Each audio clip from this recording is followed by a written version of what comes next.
আসসালামু আলাইকুম। আমাকে অনেকেই প্রশ্ন করেছেন যে জার্মানিতে পার্মানেন্ট রেসিডেন্সি অথবা পাসপোর্ট পেতে হলে কতদিন সময় লাগে? আপনি যদি পার্মানেন্ট রেসিডেন্সি পেতে চান তাহলে আপনাকে ২১ থেকে ২৪ মাস, ব্লু কার্ডের ক্ষেত্রে ২১ মাস। তো এই ২১ থেকে ২৪ মাসের মতো জব করার পরে আপনি পার্মানেন্ট রেসিডেন্সির জন্য এপ্লাই করতে পারবেন। আর আপনি যদি পাসপোর্টের জন্য এপ্লাই করতে চান তাহলে আপনাকে আইদার ৩ বছরের একটা স্কিম আছে ওইটাতে থাকতে হবে, অথবা ৫ বছরের একটা স্কিম আছে ওইটাতে থাকতে হবে।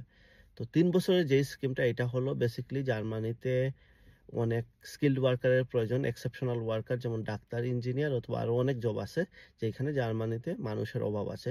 তো তাদের ক্ষেত্রে যেটা হলো, আহ, এইসব ফিল্ডে যদি জব করে থাকেন এবং আপনার C1 লেভেলের ল্যাঙ্গুয়েজ থাকে তাহলে আপনি ৩ বছরে, জার্মানিতে ৩ বছর থাকার পরেই পাসপোর্টের জন্য অ্যাপ্লাই করতে পারবেন।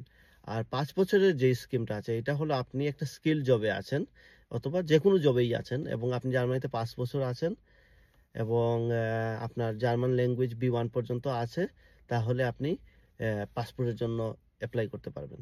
Thank you.